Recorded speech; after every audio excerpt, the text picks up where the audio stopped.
بسیار تشنشون کرپ کرپ آب میخوری. این عمل صحیح را فاسد کردن، این در حقیقت یک نوع تمسخر بر حدود خداست. این عذاب داره و نگهداشت از بسیار ثواب داره و عمل به او عذاب داره. این گناه است، این زشت است در اسلام. این خود انشاءالله تعالی خلاص شدیم ما شما از این تعریفات.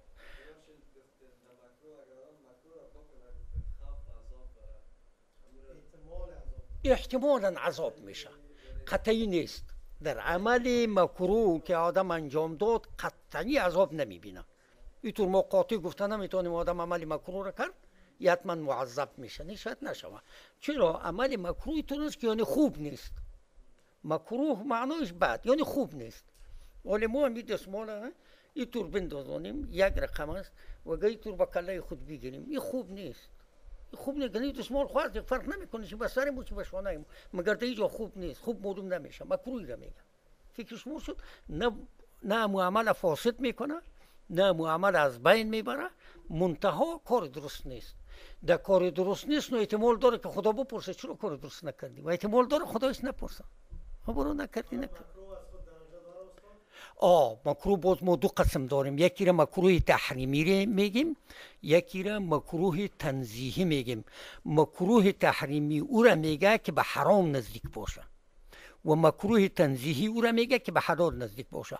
مکروهاتی که در نماز است کلش مکروه تحریمی است، یعنی به حرام نزدیک است، و مکروهاتی که در اضافگی است کلش مکروه تنزیهی است که به حلال نزدیک است. مثلا ما برای شما میگیم مرغ خانگی چیکن میگن، چی میگن؟ ماده شهن میگن. نه خیر ببینید هندو چیکن، اینم یه هندو چیکن که کوچگرد باشه. کوچگرد اوجا در دیرانه و در چطلی و پنجالک بزنه و از اونجا دانه بخوره. این را دفعتا حلال کنی، گوشت از این مکروه هست. این را باید 3 روز بسته کنی که تا دانه بخوره و امو چیزی که سابق است کثافات خورده او را هضم کنه و بره و از بین پاک شوه. اینمی چیز است، این گوشت از این دفعتا مکروه است، مگر این مکروه به حلال نزدیک است. یه طور مکروه تحریمی نیست که این نزدیک به حرام است. یا گوشت می چیز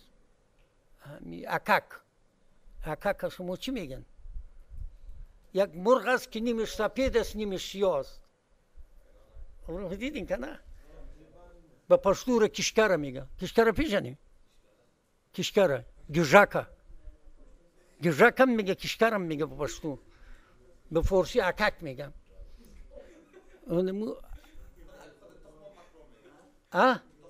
تخم هم مکروه است، از چیز مخلط، از مرغ مخلط. مگر این مرغای زراعتی که هستی باز تخمش مکروه فکر نکنیم شما، چرا که دانه میخوره. اگرچه به این میگه خونی خوک میته، اگر خونی خوک میته خواهد بعد بتر میشه، باز بیخی گوشت مردار میشه. مطلب از این است که اگر شک داشته باشید که حرام است باید حرام میشه؟ دی به شک حلال نمیشه. ما گوش کن، ما شما حرام زندی داریم، امی تعریف هم اگر نوشته میکنین بد نیست. نوشته کنین که حرام دو قسم است، یک حرام به ذاتیه است، یک حرام لغیریه است. یک حرام است که به ذات خود حرام است، مثل شراب خوردن، بیعفتی، آدم کشتن، دروغ گفتن، به ذات خود حرام است. یک حرام لغیریه است. حرام او را میگه، حرام لغیریه او را میگه که به ذات خود حرام نیست مگر به خاطر یک کار دیگه حرام است. مثلا قمار حرام است، چیزش است حرام به نفسه، حرام لغیره، او صد ذرایع. صد ذرایع هم نوشته که سین دال یا سوات دال، یا سین دال است، سین دال صد دیوال، صد ذرایع، 3 رقم حرام شد. یکی حرام به نفسی است مثل بیعفتی و قتل و دروغ و امثالهم. یکی لغیره حرام است که به خاطر یک علت دیگه حرام است. مثلا در وقت حج، در وقت حج ما شکار کردن نمیتونیم، حرام است. حرام لغیریه است، به علت حج حرام است، اگر نه خود شکار خود حرام نیست، مگر به علت حج حرام است. یا بگوییم که نزدیکی با اولاد، نزدیکی با خانم در وقت عادت مهوار یا در وقت نفاس، یه حرام لغیریه است، به ذات خود امی عمل حرام نیست، مگر چون اینطور یک عارضه موجود است این حرام لغیره میگه. به حرام لغیره با این کارش آدم کافرم نمیشه، یک قدرم فرق داره. این دو شد. سیومش حرام صد ذرائع است. صد ذرائع ایره میگه که یک وسیله یک پول برای کار یکی دیگه میشه.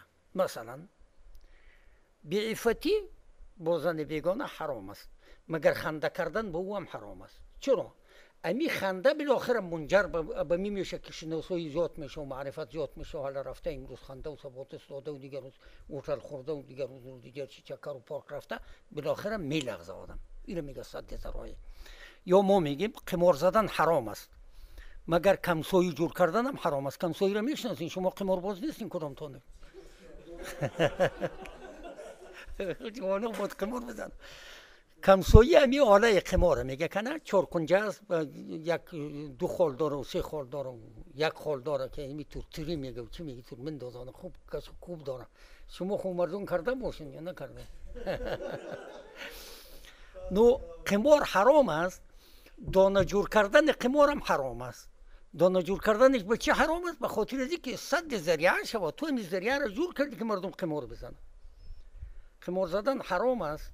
با قطعه که اینمی چالولی میزنه و بترینو میزنه و پلاننگ میزنه، اینمی خود قطعه جور کردن هم حرام است، به خاطر از اینکه این وسیله برای قمار میشه. این رو میگه صد ذرایع.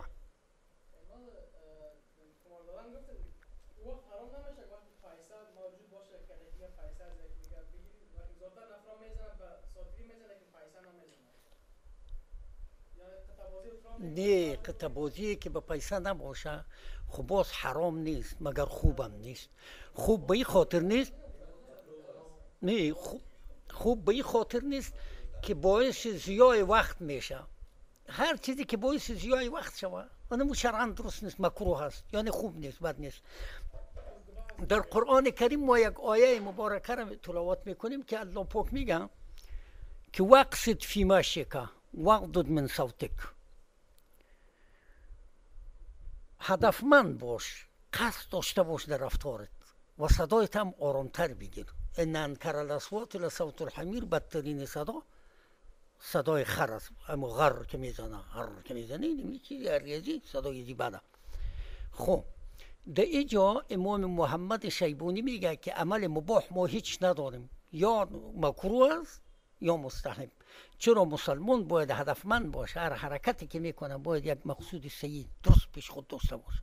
اگر به هدف پیش میره این در حقیقت گویا وقت ضایع کردن. خودی وقت ضایع کردن یک گناه است. چرا آدم وقت خود ضایع کنه به قطعه بازی یا به شطرنج بازی یا به یک لهو و لعب دیگه؟ وضعی از چرا یک کار را نبکنه که به خودش نافی خیر رسان باشه یا به دیگران.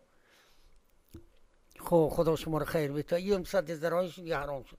از این خب شما خدا شدین کنم یا حلال و حرام خوشید. یک سوال دیگه مدار ولی چه باشه گفتن که مکروه یا حرام یک چیزی که به بدن نقص داشته باشه یا حرام گفته میشه؟ این طور است. این بحث آزادی است. این بحث آزادی است. معرض کنید شما جوان خوب گوش کنید، شما انشاءالله تعالی زیاد برداشته میکنیم، با ایتانم به درد میخورم. انسان میگه آزاد است، اروپا میگه، امریکا میگه، جهان غرب میگه انسان آزاد است، آزاد به دنیا آمده و این آزاد هر چیزی که میکنه اختیار